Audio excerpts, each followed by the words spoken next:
Ito ang pinupuntahan namin. Pork 5 sa McKinley.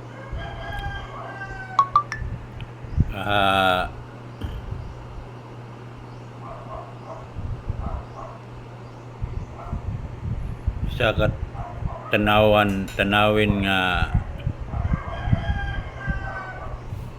magandang mga views. O gito lang. Napakasimple, di ba? Habang tumatagal, lalong tumitindi. Nandito kami sa tuktok ng bundok.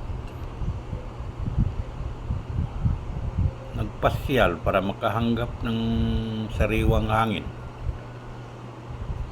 Yun lang ang ginawa namin.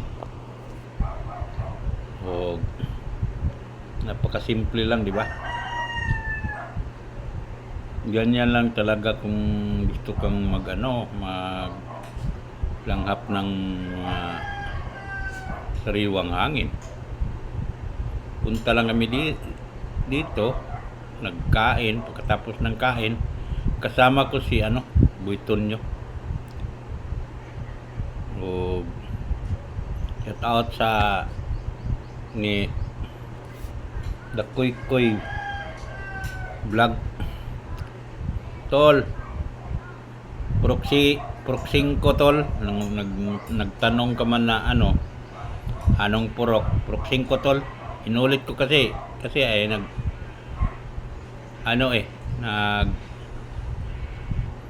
copyright. So inulit ko, binis-over ko na lang para okay. Napakasimple lang. So walang kahirap-hirap. Yung mga batang ito, mga batang gala, pumunta sa Kisali, naghingi ng mga sticker. O kami patuloy. Kaya si Buitonyo nagkaway-kaway. Shout out Buitonyo, Buitonyo. O ito ang mga area, ang mga puno nagsilakihan na dito sa tuktok ng bundok. May mga puno ng mga lalaki, may mga tao doon, bisita dito. Lantawan ito na area.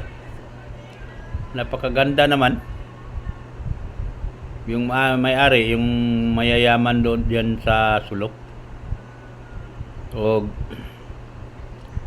malapit na tayo matapos. Yung lingkod baka malimot. Sa dili pa ako malimot. Yung lingkod si Otribron style. O patuloy-tuloy pa tayong konti. Ito lang di ba, napakagandang area Pagmasdan yung mabuti ang mga adventure namin. Ug may mga magaganda pa dito. Abangan lang ninyo. May pupuntahan kami sa susunod doon sa sa may sakop ng sinakupan ng Digos City. May puntahan kami doon na adventure namin yan. Dalawa kami. So siguro abang-abangan lang natin kay makapunta mi doon. Ipakita na, hindi namin patagalin, ipakikita namin sa inyo. O malapit na tayo matapos, magbabay na. Bye-bye o God bless you.